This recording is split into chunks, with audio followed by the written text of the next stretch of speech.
गुरुदेव के विचारों को सुना। कहा जाता है अंत भला तो सब भला।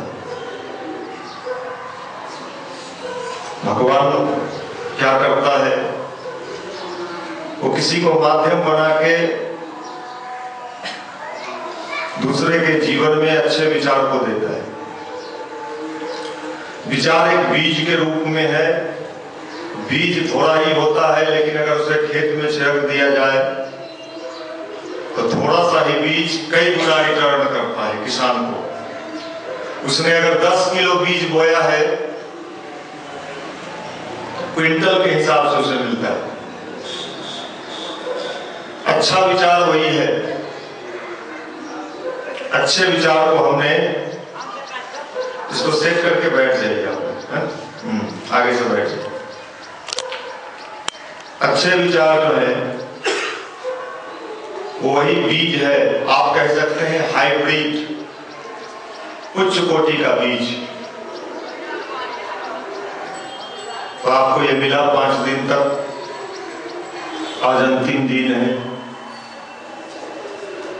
प्रभु गुरुदेव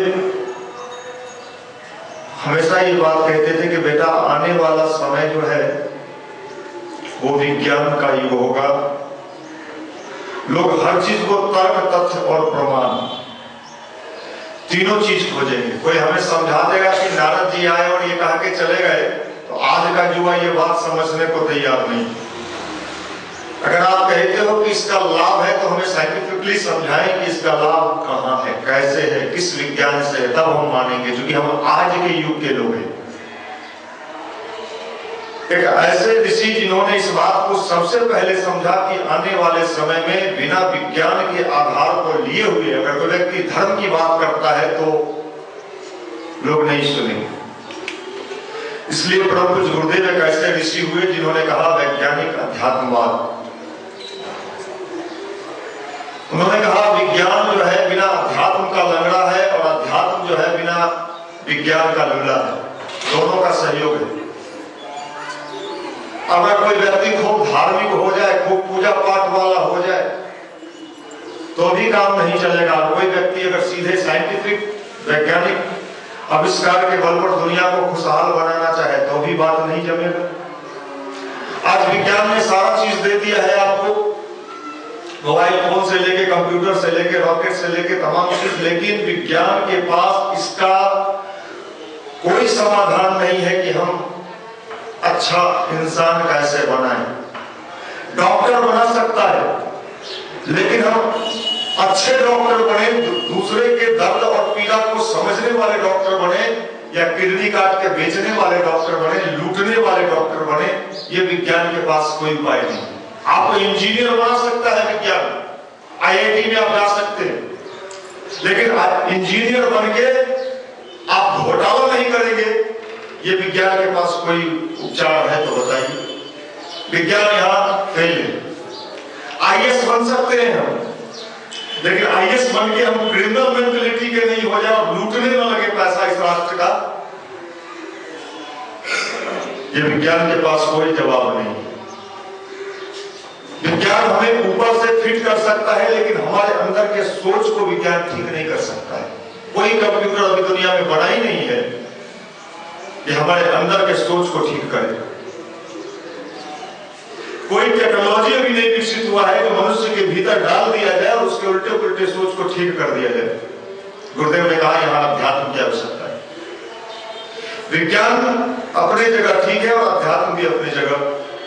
उन्होंने इसके लिए एक रिसर्च इंस्टीट्यूट बनाया शांति कुंज में, ब्रह्मवर्चस्व शोध संस्थान, आप जानते हैं, मैं बराबर बताता हूं आप लोगों को। और उसमें उन्होंने कहा नहीं, जो लोग यहाँ आएंगे वो बिल्कुल ये प्रयोग करें। यहाँ प्रयोग चलेगा कि अगर ध्यान से लाभ मिलता है तो पूरे वैज्ञानिक परिप्रेक्ष्य में मशीन से बताया जाए कि कैसे लाभ मिलता है। आज के मशीन से उसे मापन किया जाए, आज की टेक्नोलॉजी से उसे माप के टेस्ट करके लेबोरेटरी में साबित किया जाए। गुरुदेव कहते थे कि अगर दुनिया में कहीं भगवान है तो हम अपने लेबोरेटरी में उसे साबित कर देंगे कि भगवान है। ब्रह्मवर्चस्व वही भगवान को साबित करने वाला। हम यज्ञ करते हैं, आप देखिए नीचे यज्ञ होता है। यज्ञ लोग सिर्फ पूजा पाठ के लिए करते हैं। हमारे यहाँ हमारे लेबोरेटरी में पूरी मशीन लगी हुई और पूरे मशीन से वो टेस्ट होता है कि जब हम जड़ी बूटियों का हवन करते हैं, यज्ञ करते हैं और धुआं निकलता है, वो एटमॉस्फेयर को, वातावरण को कितना प्रभावित करता है। यज्ञ का जो प्रज्वलित अग्नि है उस पर जो हम मंत्र बोलते हैं अपने जबान से, उस मंत्र का उस अग्नि पर क्या प्रतिक्रिया होता है, उसका वाइब्रेशन किस तरह का होता है, वो पूरा मापन होता है वहां।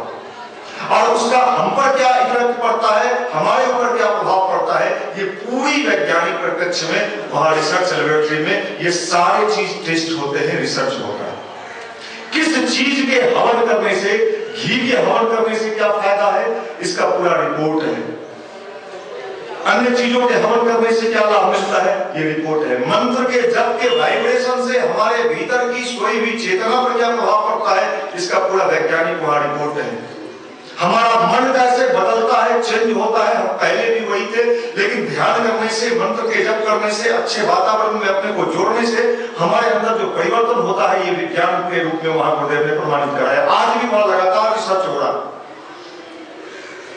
तो भारत के पास वही चीज था जो भारत कभी पूरी दुनिया का अगर जगत गुरु था, इसके पीछे एक ही राज था कि भारत अपने विज्ञान के बल पर दुनिया में शासन करता था।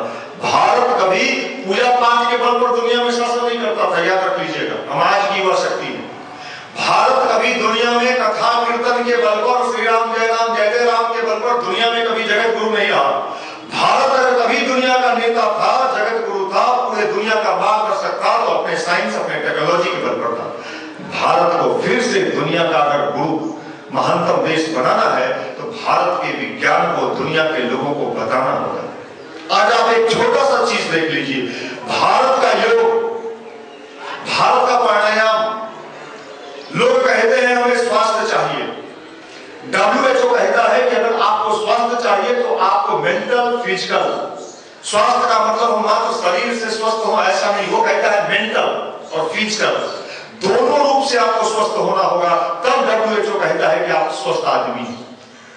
और स्वास्थ्य के लिए आज मेडिकल साइंस के पास कौन सा चीज है, अगर आप स्वस्थ होना चाहते हैं, कोई प्रॉब्लम है तो मेडिसिन चलाता है। भारत के पास वो साइंस था, भारत के पास वो टेक्नोलॉजी था जो लोगों को बीमार ही नहीं पड़ने देता था। अगर आप योग करते हैं, प्राणायाम करते हैं, मेडिटेशन करते हैं, तो मेंटल रूप से और फिजिकल रूप से आप जल्दी बीमार पड़ेंगे ही नहीं, और बीमार पड़ भी गए तो इतनी जल्दी आप ठीक हो जाएंगे कि आप आश्चर्य में पड़ जाएंगे। भारत में वो साइंस था, भारत का वो विज्ञान था। आज बाबा रामदेव पूरी दुनिया में, पूरे विश्व में, सिर्फ भारत में नहीं, पूरे दुनिया में भारत के योग का डंका बज रहा है। अरबों खरबों डॉलर का व्यापार हो चुका है भारत का योग, खरबों रुपए का। अगर आपने योग सीख लिया तो आज के डेट में अरबों खरबों रुपया का व्यापार, सिर्फ 23 अरब डॉलर का व्यापार अमेरिका में हो रहा है। ये भारत का साइंस है, भारत की टेक्नोलॉजी। आज का मेडिकल साइंस कहता है कि अगर आप बीमार पड़ गए तो हम ठीक कर देंगे। भारत के पास वो विज्ञान है, वो कहता है अगर हमारे साइंस से जुड़ोगे तो हम तुम्हें बीमार पड़ने ही नहीं देंगे। हमारा विज्ञान उससे भी ऊपर का है। लेकिन क्या हुआ, हम अपने विज्ञान को भुलाते चले गए, हम अपने टेक्नोलॉजी को समाप्त कर लिया, पूजा पाठ करते रह गए, भजन कीर्तन गाते रह गए, हनुमान जी को लड्डू चढ़ाते रह गए, और भारत की वो दुर्दशा हो गई कि दुनिया के वो लोग जो कभी हमें गुरु मानते थे, वो कहे कि ये देश जो है भारत, ये तो गया गुजरात देश है। अब फिर वक्त आ गया है, फिर समय आ गया है कि दुनिया ने हमें समझना शुरू किया है। भारत की मान्यता मात्र टेक्नोलॉजी के क्षेत्र में, जो आप सोचते हो सॉफ्टवेयर, हार्डवेयर और कंप्यूटर के क्षेत्र में और टेक्नोलॉजी के क्षेत्र में नहीं, इस क्षेत्र में तो अमेरिका, जापान काफी आगे है। भारत अगर दुनिया का फिर से रास्ता दिखाने वाला देश बनेगा तो भारत अपने विज्ञान के बल पर बनेगा, अपने टेक्नोलॉजी के बल पर बनेगा। आज पूरी दुनिया में जो अशांति है, पूरे दुनिया में लोगों के जीवन में जो त्राहिमाम मचा हुआ है, आज पटना, जो बिहार में जो त्राहिमाम नहीं था, आज पटना में शुरू हो गया है। लड़के सुसाइड कर रहे हैं, इतने प्रेशर में हैं, इतने दबाव में हैं कि सुसाइड, जो चीज हम विदेश में सुनते थे, दुनिया में सुनते थे, आज हमें भी देखने को मिल रहा है। क्यों? क्योंकि हम पाश्चात्य चीजों को अपनाना शुरू कर दिए हैं। जल्दी जल्दी धनी बनना चाहते हैं, जल्दी जल्दी धन कमाना चाहते हैं, और आपाधापी के युग में वो चीज जल्दी नहीं मिलता है, प्रेशर बनता है, और प्रेशर बनने के है वो काम पूरा नहीं होता है तो अपने जीवन लीला को समाप्त करते चले जा रहे हैं। जो चीज अमेरिका में, ब्रिटेन में, जर्मनी में, जापान में लोगों के जीवन में था, आज आपके यहां आ रहा, कैसे ठीक करोगे? सारा चीज है अमेरिका में, दुनिया का सारा सुख सुविधा लोग कहता है वहां उपलब्ध है, लोग कहते हैं बड़ा धनी राष्ट्र है, लेकिन फिर भी लोग वहां एक पुस्तक छपा, मरने के 100 नुस्खे, मरने के 100 नुस्खे, ये पुस्तक छपा अमेरिका में। और आप जानते हैं इतना बिका वो किताब, इतना बिका कि अंत में अमेरिकन सरकार ने उस किताब पर बैन लगा दिया। अब ये बताइए कि भाई हमारे देश में गरीबी है तो हम मरना चाहते हैं, पैसा नहीं है तो हम मरना चाहते हैं, तंगी की हालत में है तो मरना चाहते हैं। अमेरिका में किस चीज की कमी है जो वो मरना चाहता है? इसका मतलब है उसके भीतर का जो मेंटालिटी है, उसके भीतर का जो चिंतन है, उस विज्ञान को ठीक करने का साइंस अमेरिका के पास नहीं है, वो साइंस इंडिया के पास है, वो साइंस भारत के पास है। और वही साइंस आज दुनिया को जरूरी है कि भारत के लोग जब इस विज्ञान को दुनिया के समक्ष रखेंगे तो दुनिया के लोगों के जीवन में वो चीज, विज्ञान ठीक है आपको सुख दे रहा है, शारीरिक सुख दे रहा है, लेकिन आपके भीतर जब तक आपका सोच, चिंतन और विचार ठीक नहीं होगा, और इसको ठीक करने का जो साइंस है, जो टेक्नोलॉजी है, उसी का नाम भारत का अध्यात्म है, जिसको हमने बना दिया है मात्र पूजा पाठ, देवी देवता, भजन कीर्तन। परंतु गुरुदेव ने इन्हीं बातों को कहा कि युवाओं के समझ में ये बात आनी चाहिए कि हमारा साइंस, हमारा टेक्नोलॉजी कितना उच्च स्तर का है। कलाम साहब इस बात से सहमत थे। कलाम साहब राष्ट्रपति भवन में रहते थे, 300